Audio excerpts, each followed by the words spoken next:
सहमती दर्शवण्यात आली। जागतिक भूराजकीय तणाव आणि आशिया प्रशांत क्षेत्रात आर्थिक मंदीचं सावट असतानाही भारताची अर्थव्यवस्था वेगानं पुढे जात आहे असा अहवाल आशियाई विकास बँकेनं म्हणजेच ADBनं दिला आहे। ADBनं आज जाहीर केलेल्या अहवालानुसार मजबूत देशांतर्गत मागणी आणि अनुकूल व्यापार धोरणांच्या जोरावर चालू आर्थिक वर्षात भारताचा आर्थिक विकास दर 6.9% राहण्याचा अंदाज वर्तवण्यात आला आहे। तर पुढील आर्थिक वर्षात तो 7.3% पोहोचण्याची शक्यता आहे। विशेष म्हणजे यंदा चीनचा विकास दर 4.6% खाली घसरण्याची शक्यता असून भारतानं चीनसह आशिया प्रशांत क्षेत्रातील इतर मोठ्या अर्थव्यवस्थांना मागे टाकलं आहे।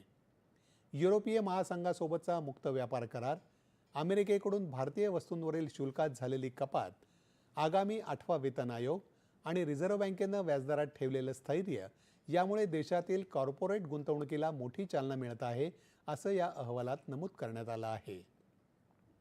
याशिवाय पश्चिम आशियातील तणावाच्या परिस्थितीमध्येही भारतानं पुरवठा साखळीचं केलेलं प्रभावी व्यवस्थापन आणि पायाभूत सुविधांवरील सातत्यपूर्ण खर्चामुळे भारतीय अर्थव्यवस्था जागतिक स्तरावर एक भक्कम अर्थसत्ता म्हणून उदयाला येत असल्याचं या अहवालात म्हटलं आहे।